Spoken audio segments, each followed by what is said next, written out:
What is going on, baseball fans? How you doing? Hello, hello. We got a lot to talk about tonight. Despite the lockout, we got the Mets manager search. There's an update there. We got Luke Voit. We got Eric Hosmer. We got Seya Suzuki. We got the Marlins still looking to add. Let's get to it.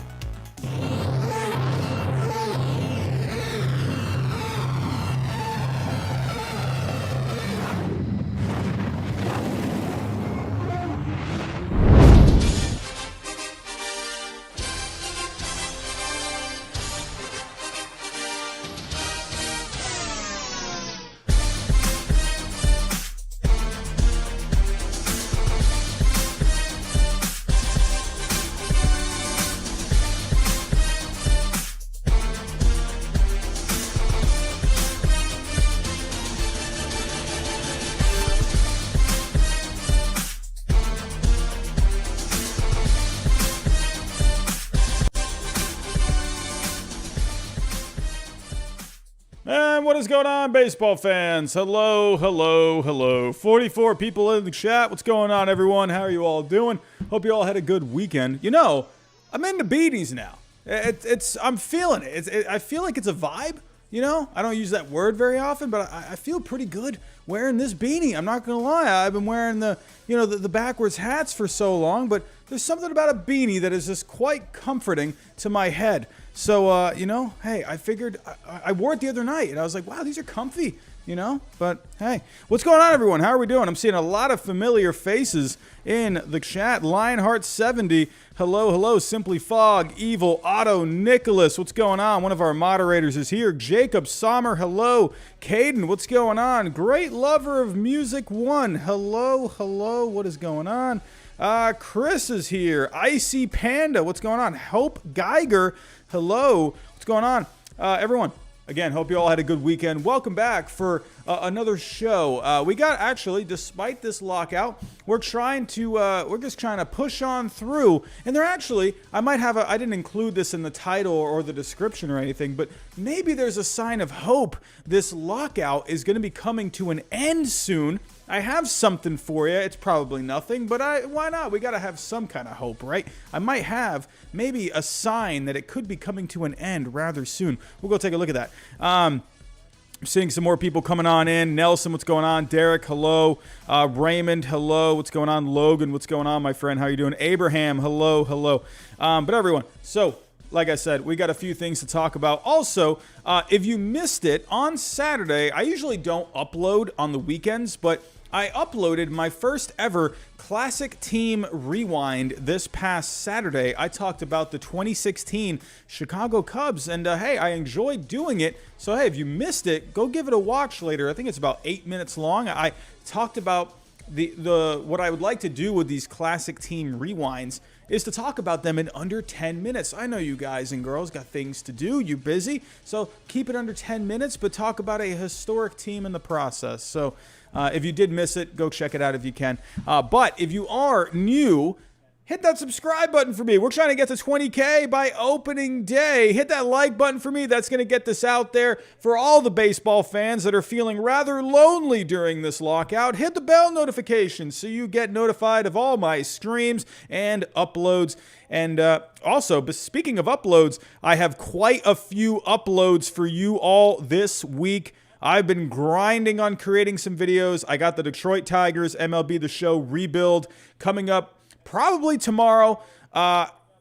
Feeling probably tomorrow for the Detroit Tigers rebuild. I got some top 10 lists coming out for all of you as well this week, so please be on the lookout for all of those. And everyone, if you can, hey, share the channel, share the stream if you can. Everyone, let's just get to it here. Enough of me rambling away. Let's get to our first story here. So I would say this is probably the bigger story going on right now during this cold and lonely lockout. Hey, the New York Mets, they've been adding all offseason, but they need a manager. And it's down to 3 according to MLB.com, or according to sources that are telling MLB.com. We got Buck Showalter, we got Joe Espada, we got Matt Quatrero, and I feel like we're going to probably see something rather soon. I actually don't know what the rules are pertaining to managers during lockouts. Can they...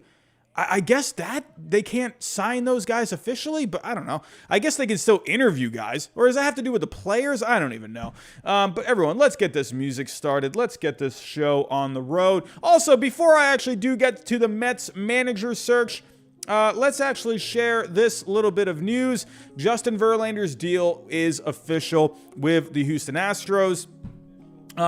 A lot of people were, they kind of got out there. It looked like it was done. It looked like it was official, but it never actually got finalized. And that was one thing. And it went into the lockout and it wasn't fully done, but it's officially done now. They actually, even though despite the lockout, they actually did approve it. They made an exception for it. So if we take a look here, last month, the Astros came to an agreement with Verlander. The agreement and terms were reported in mid-November. The deal was somewhat curiously not made official prior to the December 2nd lockout. That's no longer an issue according to Buster Olney. So it was submitted to MLB on December 1st. So, and I think that's probably what made it okay, because it was submitted.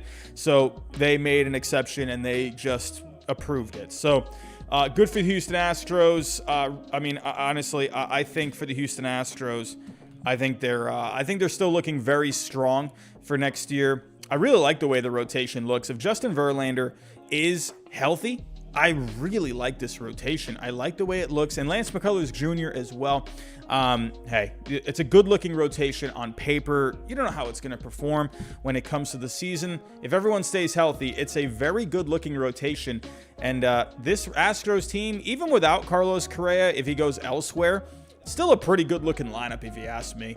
And hey, Dusty Baker's still going to be there. You got decent guys on the bench. You got some decent arms for the bullpen. I still think this is going to be a very good Astros team. So good for the Houston Astros. So let's move on here. Back to the Mets manager search. It is down to 3. Down to 3. We got Buck Showalter, Joe Espada, and Matt Quatrero. They're going to be taking part in the second round of interviews. So we did have 6 last week, and now it is down to 3. Now, I really think, I know the hot name right now is Buck Showalter. I mean, when we take a look at Buck Showalter in his career, this guy, he's had plenty of success in his career with the Yankees early on, with the Orioles most recently. One season that I think is really underrated is 2004 when after they traded Alex Rodriguez, 89 and 73. After they traded A-Rod. They brought back Alfonso Soriano in that deal. They actually had a pretty decent season that year. So the LA Angels that year were just that much better. But most recently, we're looking at the Baltimore Orioles. So 2014 was really the last good season for the Baltimore Orioles. They had a good team that year. If we go take a look, they finished first place in the AL East that year. Not very often you see the Orioles finishing in first place. But Buck Showalter did lead the way. Oh, we got a super chat going on. What's going on? Jimmy Productions, $4.99 super chat. Robbie, what do you think of the Nationals signings of D. Gordon and Maikel Franco? D. Gordon. Let's actually go take a look here. Is that his name, right? Or what was his name change again? It was D. Strange Gordon. That's right. So he was signed to a minor league deal, I believe. So, I mean, he's always been an interesting one. I feel like it's just going to be some depth, It's just going to be some depth for them. I mean, the Nationals, they're in a bit of a retooling phase right now. I think they're just trying to get guys that can, possibly play. And then if we take a look, with D. Strange Gordon, a veteran player, he'll give you something. But for Maikel Franco, if we take a look at him, Maikel Franco, 2021, not a great season overall. 210 batting average, 11 homers, 47 RBIs. Not really much going on with him. I don't know, man. Just not really a lot. For me, I think it's just, it's just depth pieces. I really think, maybe, they could do something with Franco. He's only 29 years old. This is a guy where he had 25 home runs back in 2016. Could they, tap into some of that again? He had an 840 OPS back in 2015. So there has been that potential before. Could they maybe figure something out with him? So we'll have to wait and see. So I think overall just depth pieces. They're just trying to find guys that can play. I don't think the Nationals really have a bad team necessarily.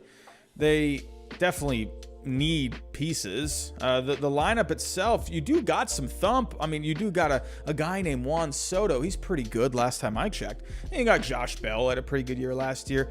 Cesar Hernandez, I thought, was a pretty nice underrated signing. So he's going to give you a good glove out there and, give you some pop. He set a career high in home runs last year. And I think for the Nationals, I think the big thing, you got a lot of high-looking ERAs in this bullpen. You got, Will Harris, if he can come back, don't forget, they signed Will Harris, a very good setup, man. If he can keep himself healthy, that could be a big piece for them. I think the big thing is the rotation. What's Strasburg going to give you? What's Corbin going to give you? Josiah Gray, can he take a step forward? What's the back end of this rotation going to do? But overall, I think for the Nationals, they could maybe be a sneaky team next year. But I still think they're, with these really good teams right now in the East, I think this is a good time for the Nationals to, retool, take a look in the mirror, kind of see what you can do, for the next few seasons. So, Jimmy Productions, thank you so much for that. I appreciate that, my friend. But back to the Mets. I'm going to be honest with you. I know Buck Showalter is kind of the name right now. We were taking a look at this really good Orioles team that last won it when he was the manager. They won the East, sorry. But he's had a lot of success in his career. You know, there was that moment in the playoffs. Was it 2014? I don't remember. What year was it when he didn't bring in Zach Britton out of the bullpen, and everyone was like, what the heck are you doing, dude? Why didn't you bring in Zach Britton? So Showalter, he's had some questionable calls in the past, but overall, it's a veteran guy. I don't think he's a bad guy to have, but I'm going to tell you all right now, really look out for Matt Quatrero. Really look out for him. You know, he's been the bench coach for the Rays for the past few seasons. Some very good Rays teams. He's been the bench coach. He's been the right-hand man for Kevin Cash. I'm wondering, could Matt Quatrero be a bit of a dark horse guy here? I know everyone's looking at Buck Showalter. That's like the media darling here. He's the guy when you're thinking of the Mets, you're thinking of Queens, you think of the media. Buck Showalter, it kind of fits where, you know, he's done a lot of media. He's done, you know, MLB Network. He's been on TV. He's done all that stuff. And he just so happens to have a successful managerial career as well. But I wonder if Matt Quatrero could be a guy. There's one thing about Matt Quatrero that I want to point out. And I'm not saying this is going to be the reason, but he is, you know, a native of New York. That is one thing to keep an eye on. He has interviewed for manager jobs. He was a finalist for the Giants job. It went to Gabe Kapler. He was a finalist for the Pirates job that went to Derek Shelton. So I really do think it's going to come down to fit. Quatrero's been in baseball for a long time, but he's also been on the Rays to where they obviously a very analytically driven team, but a lot of organizations now are analytically driven. So I'm going to say Espada's probably not going to be the guy.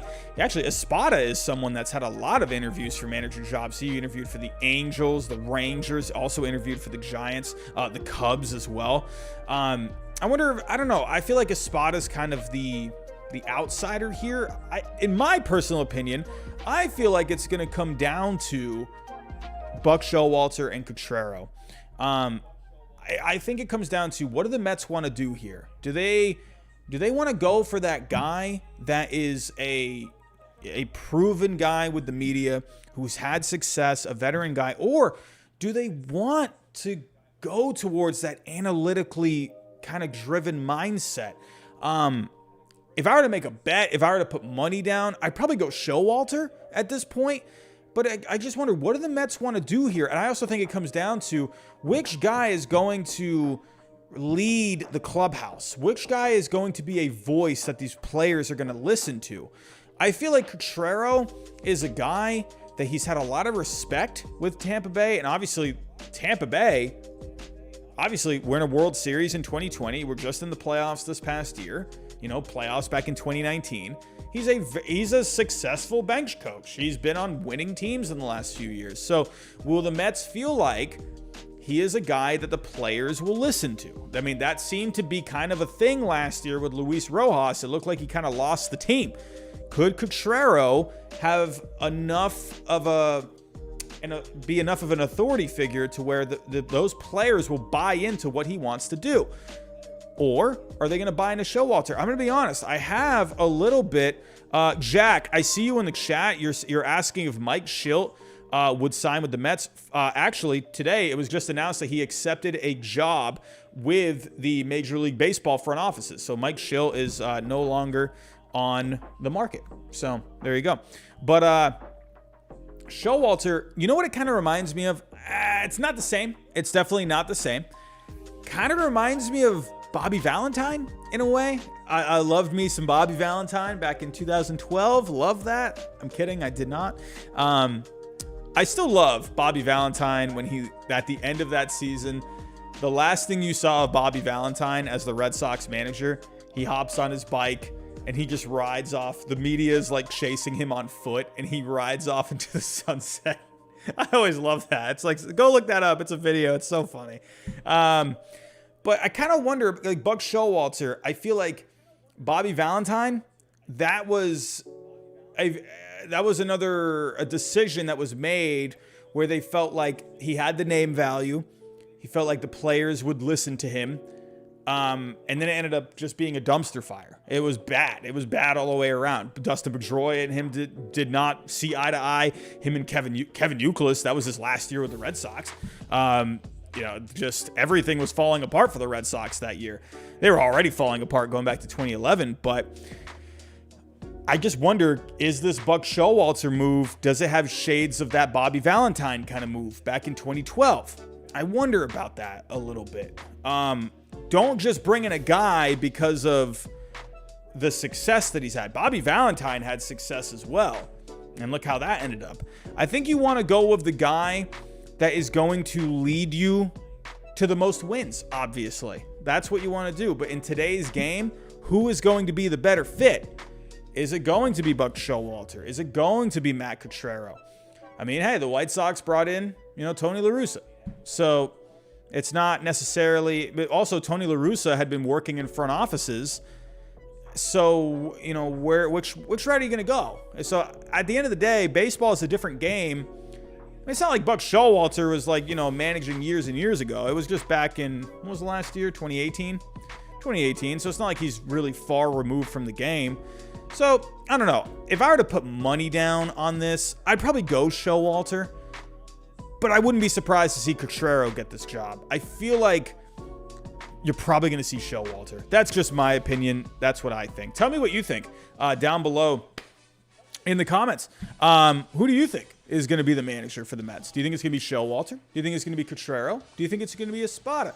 My money's on Showalter. But I wouldn't be surprised to see Quatrero get the job. Again, he's been within a successful organization now for the past few years, analytically driven. Hey, they've had more playoff appearances than the Mets in the last few. Matt Quatrero has been to the playoffs more times than Showalter has in the last few years. So, Showalter hasn't been in the game, but still, I rest my case. Quatrero, I think, could be a pretty good manager in this game, and he's learned a lot within that organization. So it's gonna come down to what do the Mets feel like is gonna be the better fit at the end of the day. So I'm seeing one vote for Showalter. Shremont Productions, hey, you're not exactly wrong about that. You're not exactly wrong that the problem with the Mets is that they've been run by incompetent people. Look at all the people the Mets have had to dismiss in the last, couple of seasons. They have not had the best people in those positions. So gonna have to wait and see. Evil Otto, you're saying player manager. Honestly, can we just get Max Scherzer to be the player manager, please? Can we just get Max Scherzer? Come on, let's do it. So Caleb, you're thinking Buck Showalter. Harold, you're thinking Showalter as well. Yeah, Nicholas, you got that right. The Wilpons are gone. So I think this is going to be really interesting. I feel like Showalter to me could be more of like a short-term move. I feel like Quatrero could possibly be a long-term move. I think it's going to come down to who is Steve Cohen, and Billy Epler, who are they going to connect with the most? I think that's what it's going to come down to in those interviews. So a lot of times, you got to think of yourself, when you're in a job interview, a lot of times, maybe you might not be as talented as, someone else, that's interviewing for the job too, but maybe you may be less talented, but maybe you have a better connection with that person you're interviewing with. So I think it could really come down to that. Who is going to strike Epler and Cohen as the best fit? So, and Espada, I wouldn't count Espada out as well. Obviously, he's in the final three. The Astros, despite the whole cheating scandal, they have been a successful organization. They just made it to the World Series this past year. So Espada, he's been there. He's been there for a long time. One thing I didn't mention with Espada is that he was with Team Puerto Rico. He was a third base coach, but he's been in baseball for a long time. So I wouldn't count Espada out as well. So, Nicholas, Carlos Beltran. I'm honestly a little surprised that you haven't seen Beltran's name resurface. I kind of, I guess the Mets just don't want to revisit that. So, where the Red Sox, they went back to core. So I guess the Mets aren't interested in doing the same thing.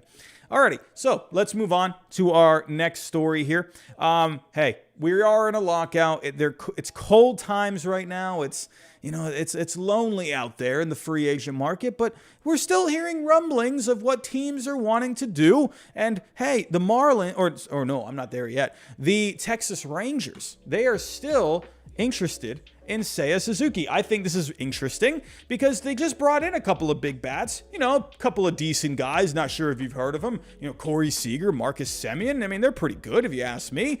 But I think a lot of people kind of wrote the Rangers off of maybe going after a Seya Suzuki because they've already spent so much money. But the fact that they are still in the market for a guy like this, I think that really shows that this Rangers team, they're just hell-bent on just getting a competitive team again. So let me actually pull up here the story. And let's share the screen. So here we go. Rangers have interest in Seya Suzuki. Seya Suzuki's posting window has been paused. I've seen some people ask that. Just in case you were wondering, that window is paused. So when the lockout gets lifted, he will once again be able to negotiate with teams. But the Hiroshima Carp outfielder will have just shy of 3 weeks to field interest from major league teams. Reports have already indicated that a trio of AL East clubs, Yankees, Red Sox, and Blue Jays, are among the most interested parties. But I think the Rangers, hey, don't count them out. Don't count them out. They still got, you could say, maybe a bit of a hole in their outfield. I mean, when you're looking at the numbers, obviously you do got some pretty good guys out there. Adolis Garcia, I feel like, had a pretty good rookie season, but the on-base percentage is a little worrisome. I didn't like that on-base very much, a 286, a low batting average.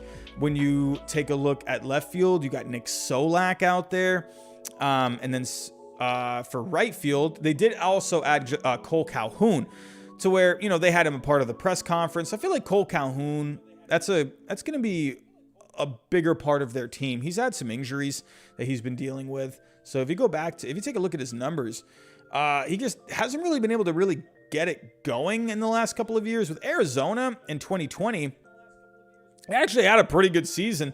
The low batting average, but had a pretty good on base. He had 16 home runs in 54 games. So that's pretty good if you ask me. With the Angels back in 2019, he was really good. So, I think he's going to be a very good piece for the Texas Rangers. But you could definitely make an argument that they could definitely still add someone for left field.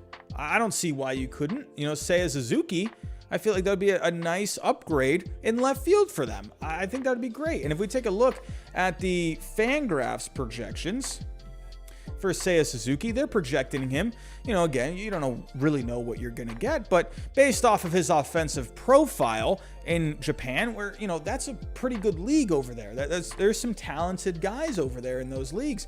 And when you look at the projections for him, they're projecting him for a 281 average, a 350 on base, 21 home runs. I think that's pretty modest. And even if you don't want to go that high, I still think if the Rangers were able to add someone that could hit maybe around 270, 330 on base, maybe 15 to 21 home runs. I still think, and he's got a good arm according to his scouting report as well. I think he would be a nice fit for the Rangers. And I think he would be an upgrade over Solak. So, and the thing with the Rangers is he's not going to cost a lot. He's not going to cost a lot. Ben Clemens of Fangraphs, he's thinking 4 years, $10 million per year. The average crowdsource is thinking 4 years, 11. So I'd say that sounds about right. Maybe he ends up getting 45. I mean, the Yankees, the Blue Jays, the Red Sox, supposedly they're very aggressive towards him, wanting to bring him in. So maybe that price ends up getting into the 50s. I'll have to wait and see. But I think for the Rangers just shelled out all this money for Corey Seager and Marcus Semien. I mean, if you go and spend all this money on those guys, I mean, what's going after this guy?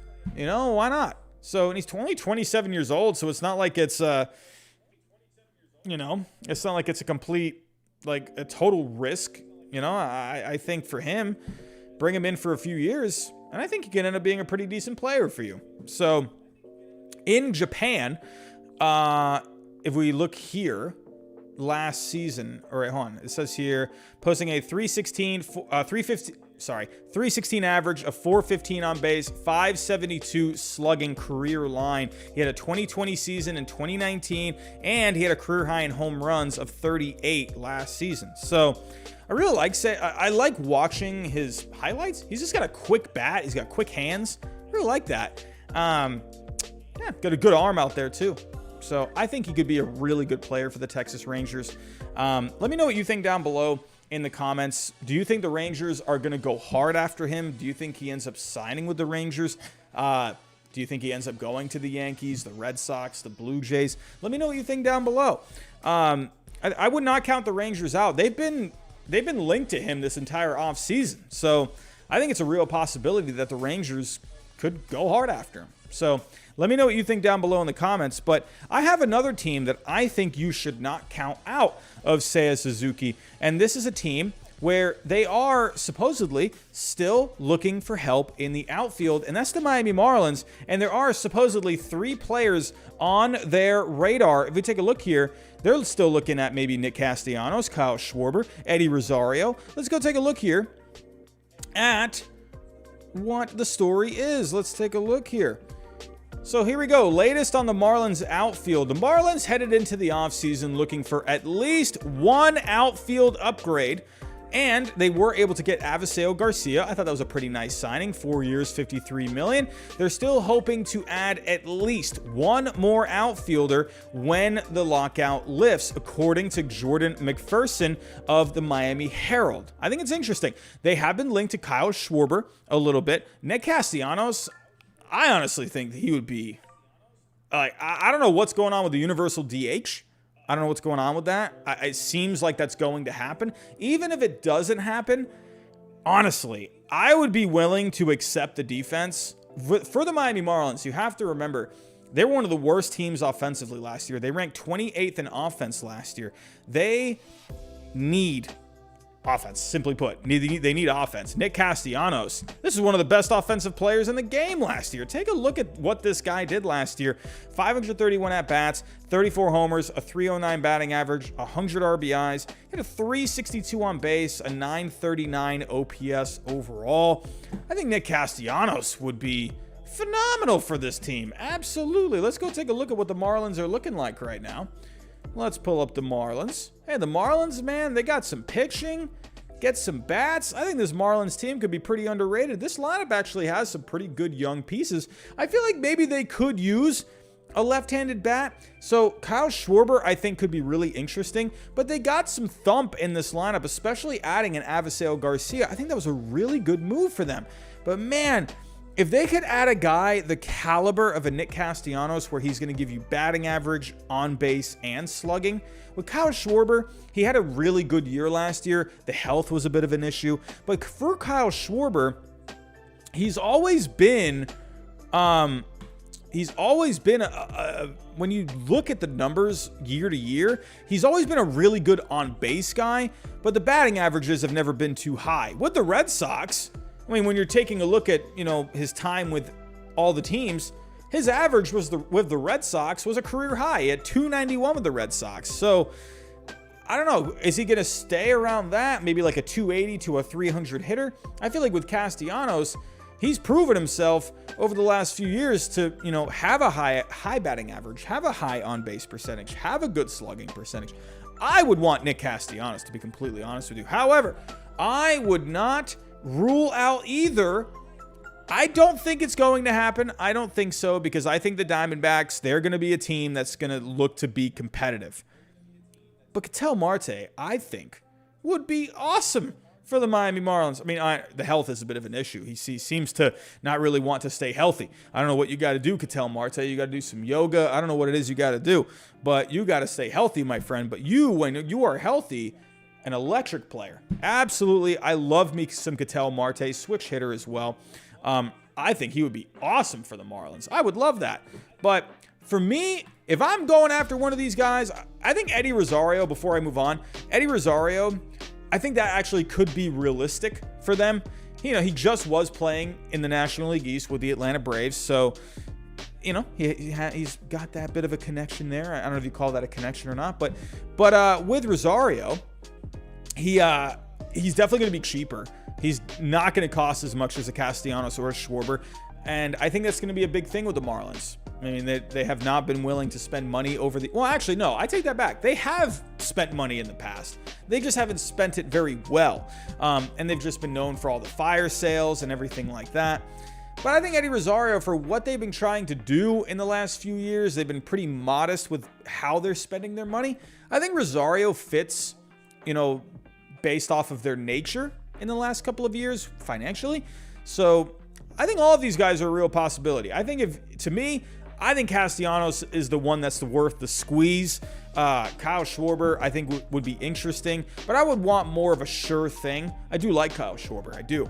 To be honest, can we just get Kyle Schwarber on the Rockies? I think we all want that. I know everyone likes to hate on the Rockies, but I'm going to say this right now. If the Rockies sign Kyle Schwarber, I think everyone in baseball land would be stoked with that move. I think everyone would love Kyle Schwarber on the Rockies. That power in Coors Field, I mean, come on, that's just fun.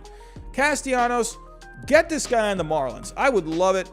I would also be okay with the Ketel Marte trade. They do have the prospects to get it done. You know what? Speaking of trades, let's go take a look at baseball trade values. You all know how I feel about baseball trade values. Now, I don't think the Diamondbacks are going to end up trading Ketel Marte because I think they're a team that I think could be a sneaky team. They got some good players on that team. Yes, the record was terrible last year. Absolutely terrible. But, hey, if they get blown away with something here, why not? Why not? The Marlins could make something happen. What could the Marlins do here? Well, let's take a look at some Marlins top prospects, shall we? Let's say the Diamondbacks, they're ready to go in a different direction. Let's take a look here. Well, you're not going to be getting rid of a Khalil Watson. I don't think. Maybe I would say out of these top 5 guys, maybe you'd be okay with getting rid of a JJ Bleday. I don't know. I don't think you're getting rid of Max Meyer, Cabrera, Sixto Sanchez. I don't think either one of those guys are going. I don't know. That's just my opinion. But let's take a look here. All right. So Bleday, I mean, that would give you 14.5. So you'd be on the right track in terms of value in this. And then I think at this point, you're just adding some guys. I mean, maybe you could maybe some major league players too. I mean, maybe some young guys here. I don't know, though. I mean, Monte Harrison, I think, would be an interesting one. Kind of get a reset, What is his value even? Monte Harrison.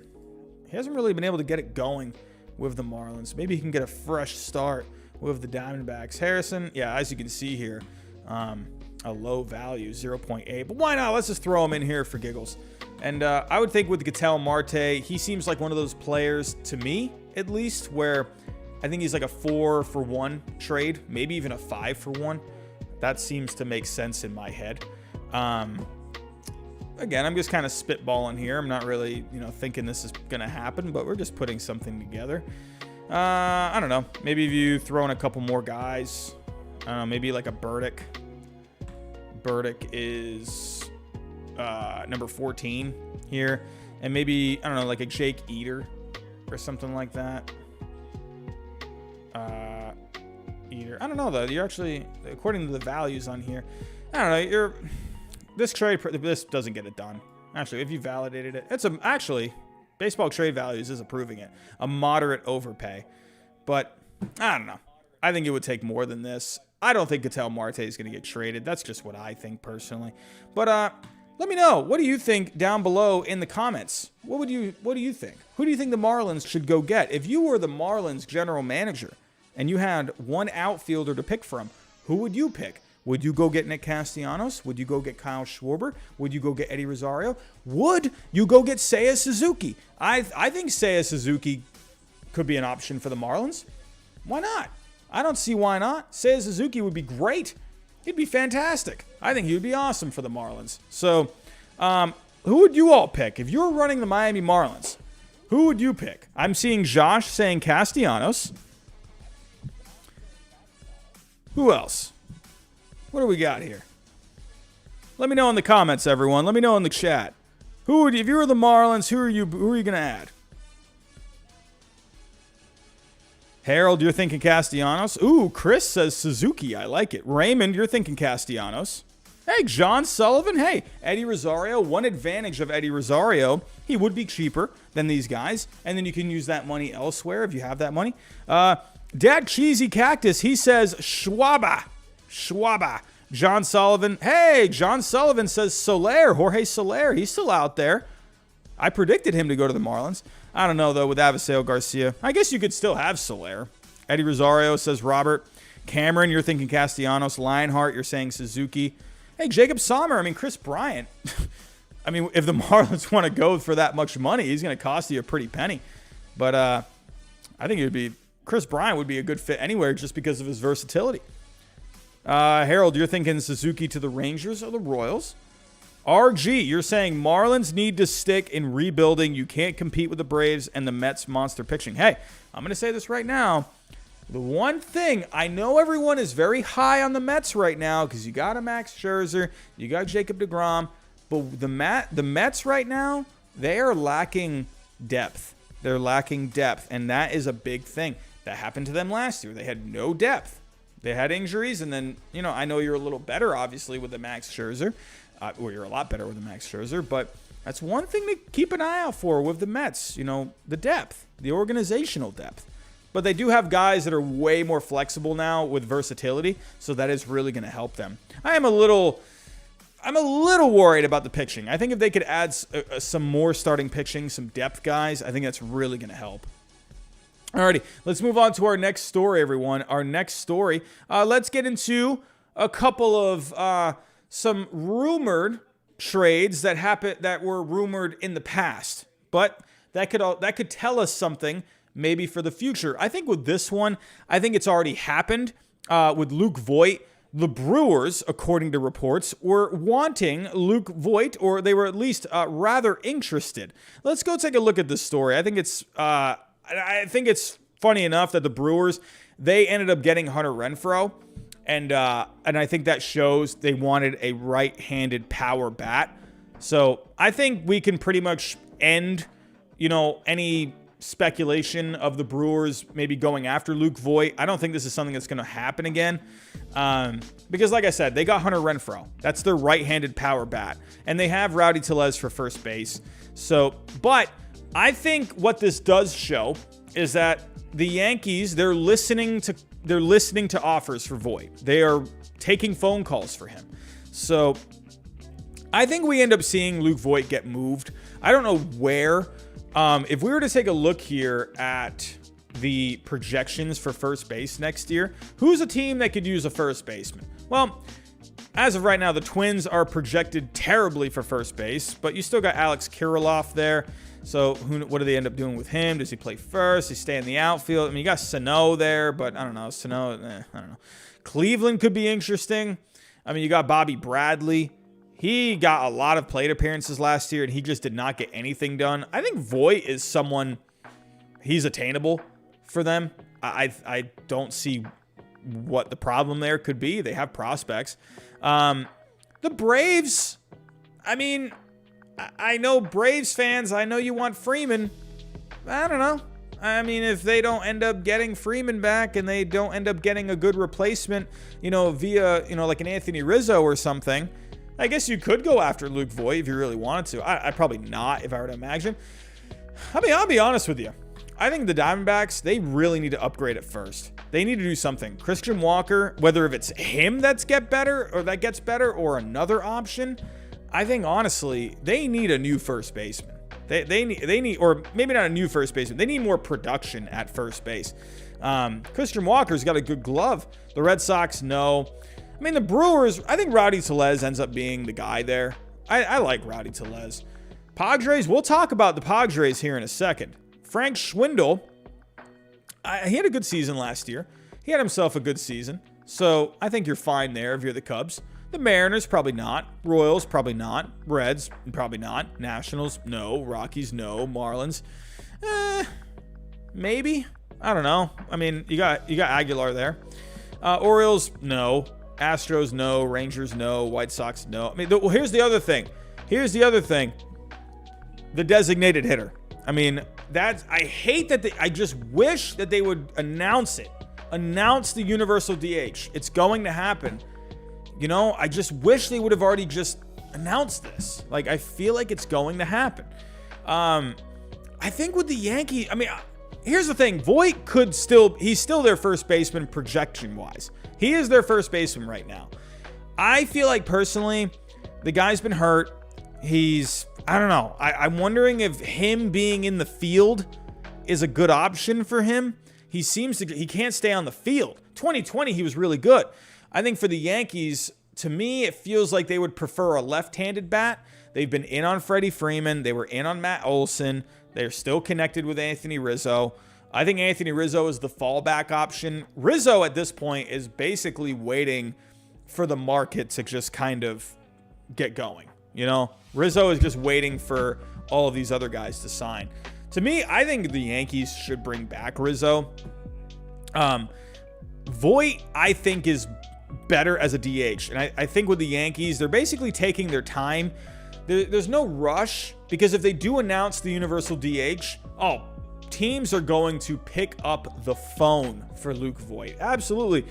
Because, hey, when you're the DH, you're not really running around in the field all that much. You're saving your legs. I think Voit at this point would be a really good designated hitter. So we'll have to keep an eye out for that. But let me know down below in the comments, what teams do you think Luke Voit would be good for? What team do you think could really use his bat, whether as a first baseman or a designated hitter? What team do you think Luke Voit should go to if the Yankees are indeed willing to trade him? So let me know. I'm looking for what you guys are saying here in the chat. Let me know. Zimba, that's what I was thinking, honestly, but I think that would be a perfect return for Matt Olson if the Yankees were to do a trade, that way. But do the A's really want to be adding salary? I don't know. That's the only thing to consider. I think the Brewers should still go for him, says Trey. If you have the designated hitter, sure. That'd be great. That'd be fantastic. So, and he would be a nice right-handed complement to Rowdy Tellez. So I would actually kind of like that. Because you got with Tellez, if I'm taking a look at Tellez's numbers right now, he had himself a pretty good season last year. Batting from the left side of the plate, hit 242. I had 11 home runs. Not amazing numbers by any means, but, he's still young. He's still 26 years old. He could still, take a step forward. But I think he could be a nice complement for Rowdy Tellez. A bit of a platoon there. So I wouldn't count that out necessarily. So, yeah, Tremont Productions, if the Braves do lose out on Freddie Freeman, they could always turn to the A's for Matt Olson. So, Jeremiah, you're thinking the Cubs should bring back Schwabs. Hey, Schwarber, I think he's waiting out there too. He's thinking, all right, what's going on with this designated hitter thing? So, we'll have to wait and see. Let's get to our last story, everyone. I saved probably the most interesting one for the end. We've been hearing about this for a little while.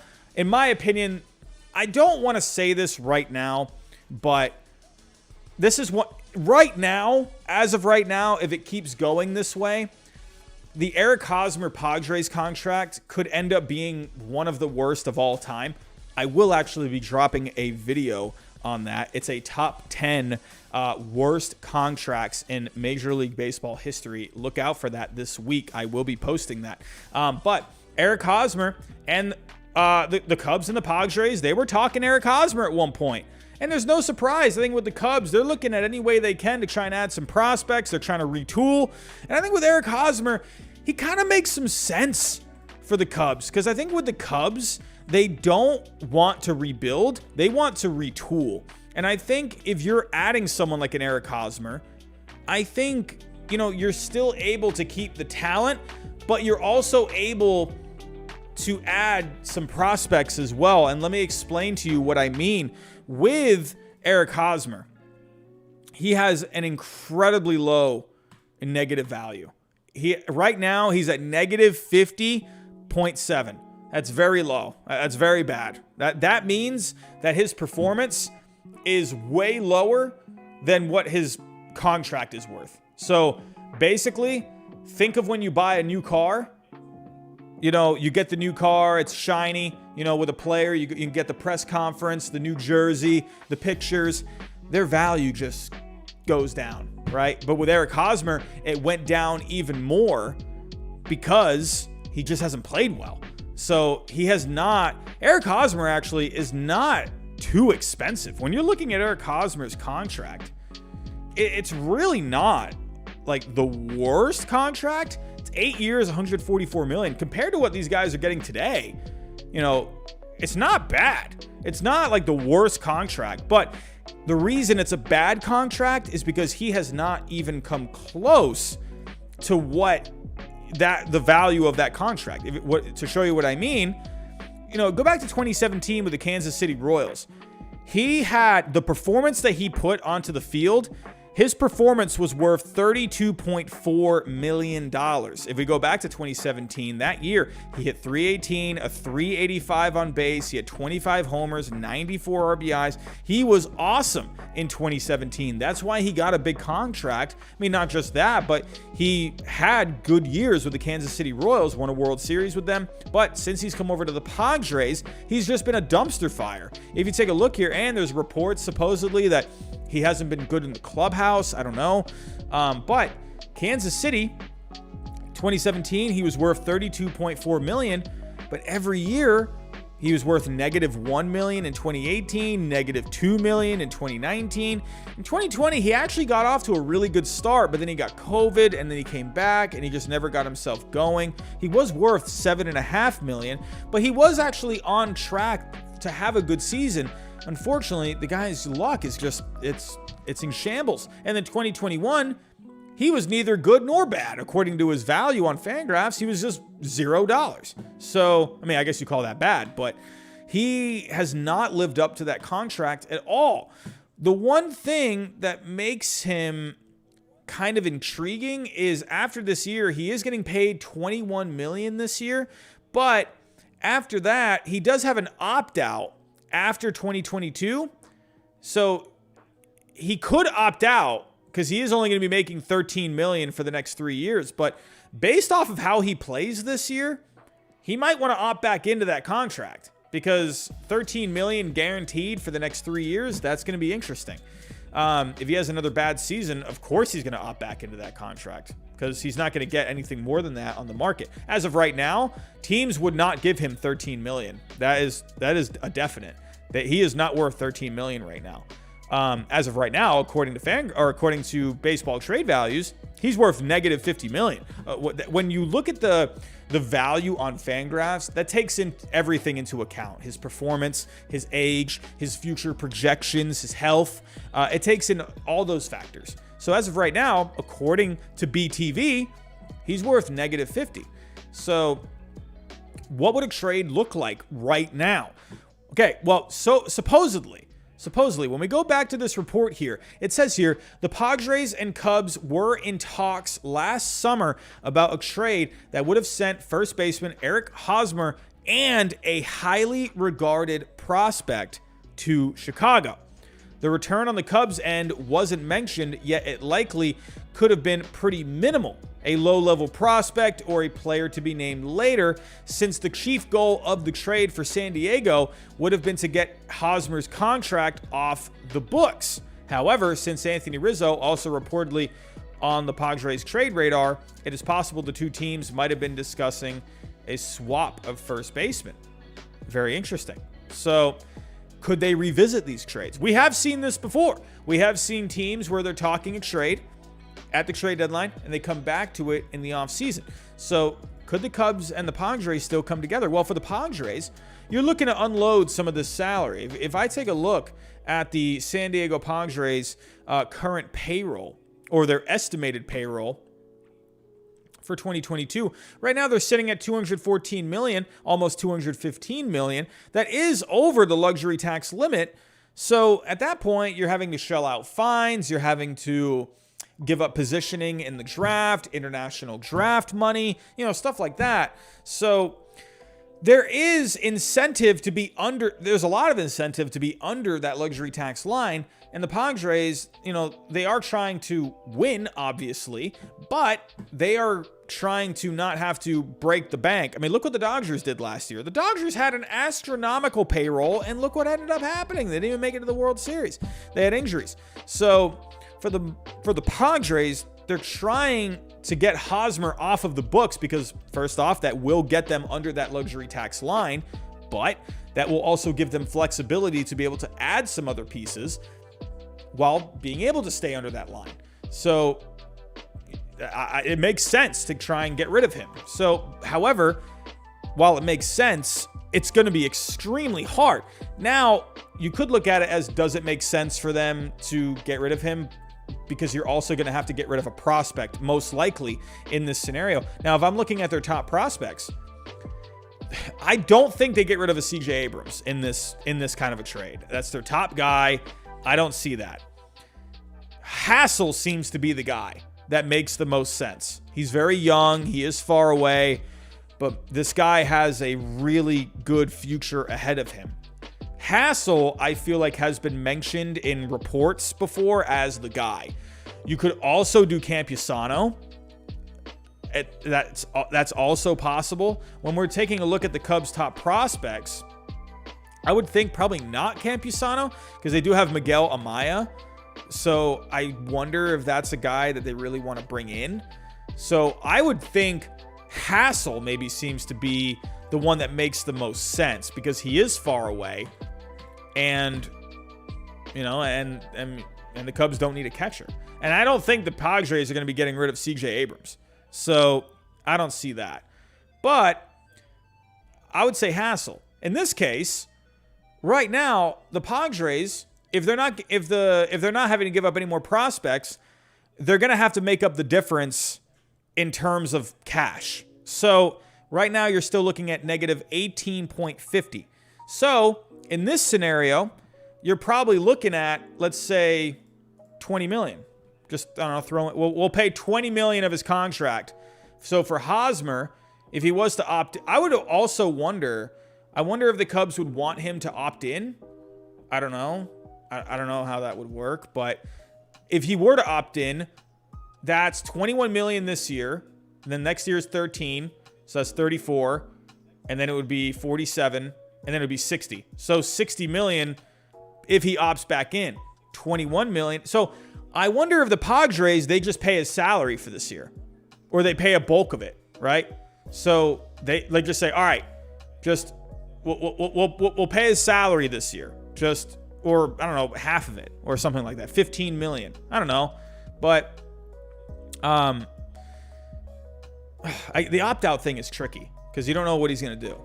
I would think right now he would opt back in. But whatever, just for the sake of this, let's just say the Padres, they send over 20 million. They send over 20. Now, the Cubs, all they have to send back is 1.5 worth of whatever. So that could be, I don't know, maybe they send back one of their top prospects, not like top prospects, but maybe someone like I don't know, if we're taking a look at values, maybe, I don't know, like Cole Franklin or something like that. Or maybe even like a major league ready player. I don't know. Let's go to the major league guys. Maybe someone that can help them this year. Because at this point, it's like you're giving up Hassel. I guess you could take a prospect back. I mean, I don't know. I guess you could do that. Or if they want to win now, you know, bring a guy back. So, really funny. This would not happen. But, oh, no. Oh, sorry. I'm looking at the wrong thing. Ugh. But my potato brain, everyone, just kicked in. Whoopsies. Here we go. Never mind. Padres would not want to also give up Lamet. What am I thinking? On to the Cubs. Let me go to the major league players. So, I don't know, like, if you were, I don't know, minor league guy. I don't know, if you're looking at, well, no, I'm looking at major leagues. So, I don't know, maybe like a guy for the bullpen? Maybe like Wick? I mean, at that point, you're pretty even. So that could be a good arm for your bullpen. But let's say you just want to do some minor league guys.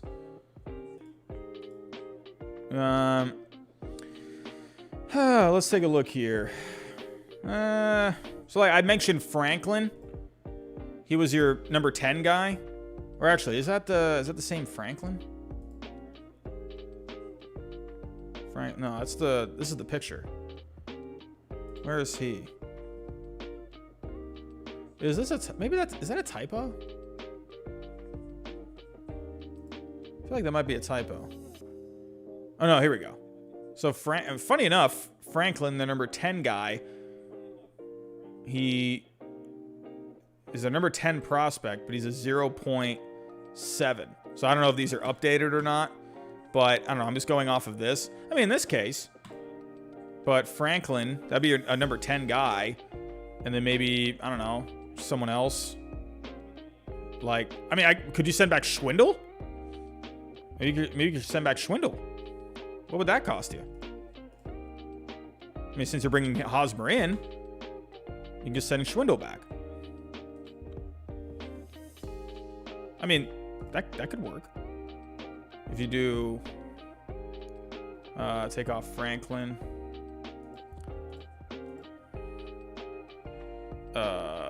Take him off. I don't know, let me just say I leave him in. Maybe you just, I don't know. No, that wouldn't work. Oh, you know what? Baseball trade values right now, I think they're having some kind of a glitch to where it's something to do with their negative players. But this would be a moderate overpay. This would be a moderate overpay. There's something going on with their algorithm right now, or their system, to where it's not letting you do like negative value players or something like that.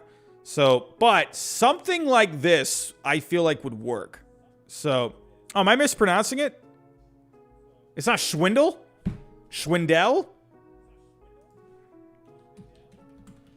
How is it not Schwindel? Unfortunately, I've never heard the guy's name be said. Or because I'm not calling him the Tank? Is that what it is? How do you pronounce it? It's Schwindel. Right?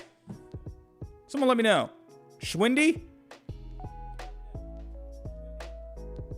How do you say it? Jeremiah, you're telling me I'm mispronouncing it. Or is it because I'm not saying Frank the Tank?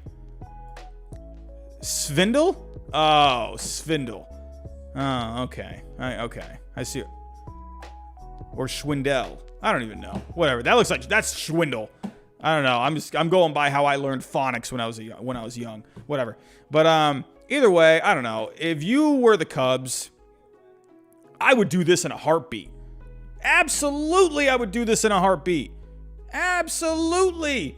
Why would you not? If you're getting a guy like Robert Hassel, I would do that in every time. Absolutely. Oh, Dell. Okay, Schwindel. Okay. All right. So, Frank Schwindel. I thought it was Schwindel. But I would absolutely do this. To me personally, if I got Robert Hassel, who is projected to be a very good offensive outfielder, I would do it. And for Hosmer, at least you're getting a first baseman that's keeping you competitive. So, or at least he's going to be at worst, I mean, at best, he's probably going to be, I don't know, he's decent. But I don't know, maybe a change of scenery could help Eric Hosmer, and he ends up giving you a pretty good season. So, I don't know. But I would do this. To me, if I were able to get, Schwindel and maybe another prospect with him, absolutely. I would, or if that's what I had to give up, I would do that all day if I was able to get Robert Hassel. Absolutely. Not even a question. Not even a question. So it's Schwindel. Never actually saw, hey, the pronunciations, if I don't hear it, I just see it and I say it. So, but, that's what I'm thinking, everyone. I think I wouldn't rule out an Eric Hosmer trade. I really wouldn't, because I think if the Padres they are motivated enough to get him off the payroll, they'll find a way to do it. Look what the Rockies did with Nolan Arenado. They made that happen. Let me show you the Nolan Arenado trade. According to Baseball Trade Values, I love trolling about this. It's my favorite thing to do. But the Rockies won the Nolan Arenado trade. They won the trade. I'm just saying. They won it. Because when you take a look here, Nolan Arenado, he had a negative 43.7. Yeah, I know. The Rockies had to send over some cash. I get that. But they had to make up for his negative equity. And hey, the Rockies won the trade, everyone. They won the trade. So if you don't like it, that's too bad. You can go cry yourself to sleep about it. The Rockies won the Nolan Arenado trade. I'm just kidding. Don't cry yourself to sleep. But no, where the Rockies lost here was signing Nolan Arenado to that extension. If they weren't going to build around him, why did they even do it? They shouldn't have even done it in the first place. So,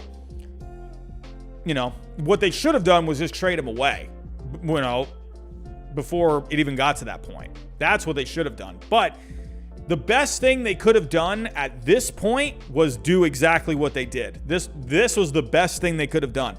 In the end, the Rockies lost, but they did the best thing possible, and this was it.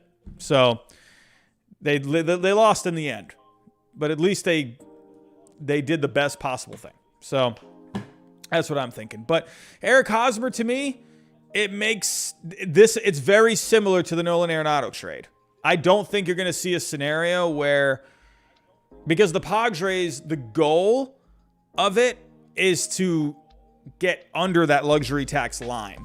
So if you're having to, by paying a lot of his salary, it's not really going to help you get under that line.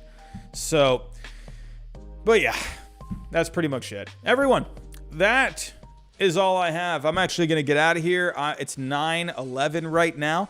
I'm going to go work on some video stuff. I got some content coming out for you all this week. I got to start getting a move on that. I want to come on here and, go live for a little bit and talk some baseball with you tonight. Everyone, I'm glad you're all doing well. I'm glad you all had a good weekend. Hopefully we can see. Oh, I didn't show you this one thing. Wait, don't go. Don't go. I have one thing to tell you. I have one thing. Maybe some good news. Hold on, everyone. I have something for you. I have something. Hold on a second here. Hold on. Don't go anywhere. The lockout might be over before you even know it. Here we go. Let me show you really quick. Hey, the Angels, they have already announced spring training tickets. They've already announced them. And I'm just saying, hey, maybe they're probably thinking, okay, well, hey, lockout's going to be done soon. We're going to start selling some tickets for spring training. And now, okay, this does not say the lockout's going to be over. Teams they're just preparing. But I think a lot of people anticipate that the lockout's going to be over before spring training, I would imagine. I think even before that. But I think for the Angels, this is nothing to see here. They're just getting their own business ready for spring training. So, but hey, who knows? Maybe the lockout's over in the next couple of weeks. We'll have to wait and see. But in the meantime, oh yeah, I see you, Kale. Yeah, the A's did as well. I think a lot of teams are starting to come out with their spring training stuff. So, but hopefully this lockout's going to be over soon, everyone. But for now, I'm going to get out of here. I will be back tomorrow night. I'll figure out something to talk about tomorrow night. So I hope to see all of your happy faces in the chat tomorrow night. But everyone, have yourself a good night. Have yourself a good day tomorrow. And I'll talk to you next time.